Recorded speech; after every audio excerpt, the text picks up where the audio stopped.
কোনো কাজের মানের বা নিম্নমানের কাজ হয় তাহলে আপনারা যদি জানতে পারেন আপনারা বীরভূম জেলা পরিষদের আমার দরজাটা সবসময়ের জন্য খোলা আছে। রিসিভ সেকশন অগ্রগতির পথে বীরভূম জেলা পরিষদ মাননীয় মুখ্যমন্ত্রী মাননীয় মমতা বন্দ্যোপাধ্যায়ের নির্দেশে বীরভূম জেলা পরিষদ এগিয়ে চলেছে বিভিন্ন দিক দিয়ে।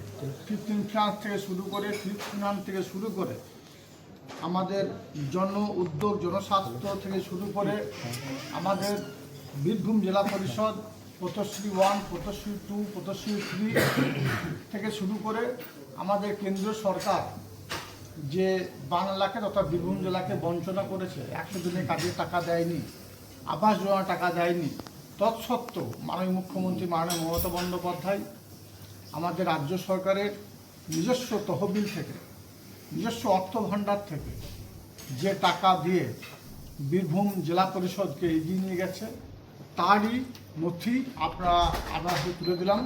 আমার বীরভূম জেলা পরিষদের সকল কর্মাধ্যক্ষরা এখানে উপস্থিত আছে।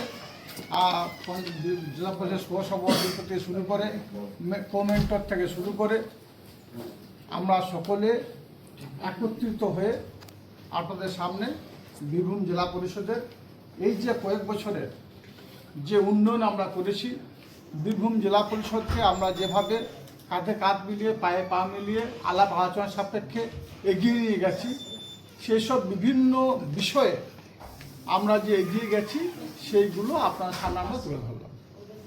তার নথি এখানে দেওয়া আছে, প্রত্যেকটি বিষয়ে এখানে লিপিবদ্ধ করা আছে। সেটাই আজকে আমাদের থেকে দেখে আমাদের সঙ্গে তুলে ধরার চেষ্টা করছি। কারণ আমরা জানি গণতন্ত্রের চতুর্থ স্তম্ভ হচ্ছে সংবাদ মাধ্যম। আমরা বীরভূম জেলা পরিষদের বিভিন্ন প্রান্তে 167 গ্রাম পঞ্চায়েতে যে জনমুখী প্রকল্পগুলো মাননীয় মুখ্যমন্ত্রী মাননীয় মমতা বন্দ্যোপাধ্যায়ের নেতৃত্বে বাস্তবায়িত করেছি, সেইগুলো কোন কোন জায়গায় কিভাবে কাজ করা হয়েছে সেইগুলোকে প্রচারে আলোয় নিয়ে আসার জন্য সব থেকে সহজ পদ্ধতি হচ্ছে গণমাধ্যম। কারণ এটা হচ্ছে গণতন্ত্রের চতুর্থ স্তম্ভ। তা আপনাদের কাছে রিকোয়েস্ট করব যে বীরভূম জেলা পরিষদকে যেভাবে আমরা আগিয়ে নিয়ে গেছি মাননীয় মুখ্যমন্ত্রী মাননীয় মমতা বন্দ্যোপাধ্যায়ের নেতৃত্বে, সেগুলো জনসমক্ষে নিয়ে আসুন এবং গ্রাম থেকে গ্রামান্তরের শহর থেকে শহরতলিতে প্রত্যেকটি মানুষ যেন এই বিষয়গুলো সম্বন্ধে অবহিত থাকে, এটাই আমাদের উদ্দেশ্য। Thank you. পঞ্চায়েত সমিতিতে এগুলো ছড়ানো হবে, মানে সেখান থেকে কি প্রচার করার জন্য দেওয়া হবে? অবশ্যই প্রত্যেকটি বিডিও সাহেবের মাধ্যমে পঞ্চায়েত সমিতির মাধ্যমে আমরা কয়েক হাজার করে কপি পাঠিয়ে দিয়েছি। তাছাড়াও আমাদের যারা জেলা পরিষদের সদস্য আমরা যারা আছি, আমরাও প্রত্যেককে প্রায় 2000 করে কপি আমরা জেলা পরিষদ থেকে নিয়েছি।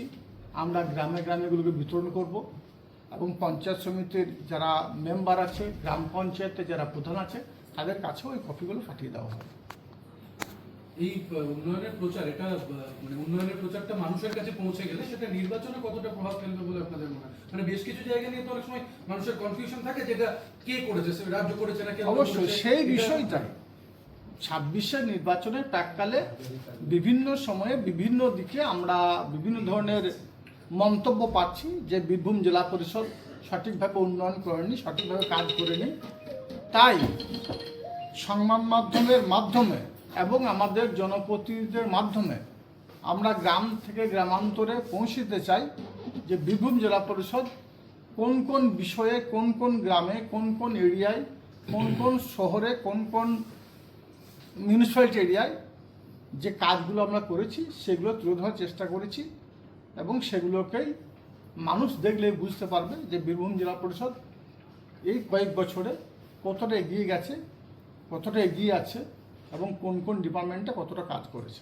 আপনাদের দলের একাংশও তো অনেকবার প্রশ্ন তুলেছে জেলা পরিষদের কাজে বা টাকা খরচের হিসেব নিয়ে, কিছুদিন আগেও প্রশ্ন উঠেছিল। তো এই হিসাবটা তার পৌঁছে গেলে কি সেই মানে প্রশ্নগুলো মিটবে?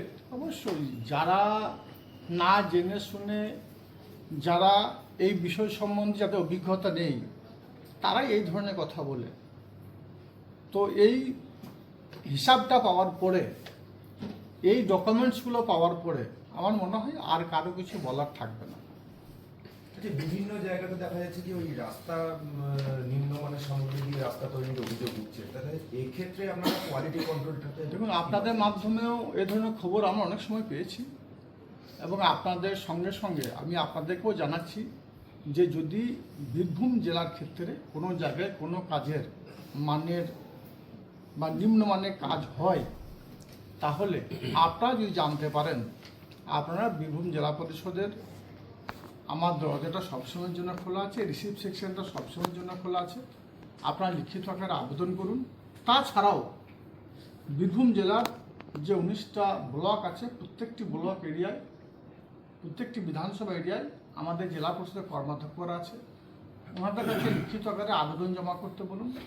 যত দ্রুত সম্ভব আমরা আধিকারিকদের নিয়ে যে এজেন্সি কাজটা করছে তার বিরুদ্ধে তদন্ত শুরু করব এবং যথাপযুক্ত ব্যবস্থা নেব। আমরা অঙ্গীকার করছি, আমরা অঙ্গীকারবদ্ধ। এখনো পর্যন্ত পথশ্রী প্রকল্পের আওতায় কত কিলোমিটার রাস্তা তৈরি হয়েছে জেলা জুড়ে? এখনো পর্যন্ত পথশ্রী প্রকল্পের আওতায় বীরভূম জেলা পরিষদের যে রাস্তা 404টি রাস্তার অনুমোদন আমরা পেয়েছি, 904.82 কিলোমিটার কাজ বিভিন্ন জায়গায় চালু হয়েছে, শুরু হয়েছে, অল্প দিনের মধ্যে সে কাজগুলো সমাপ্ত হবে।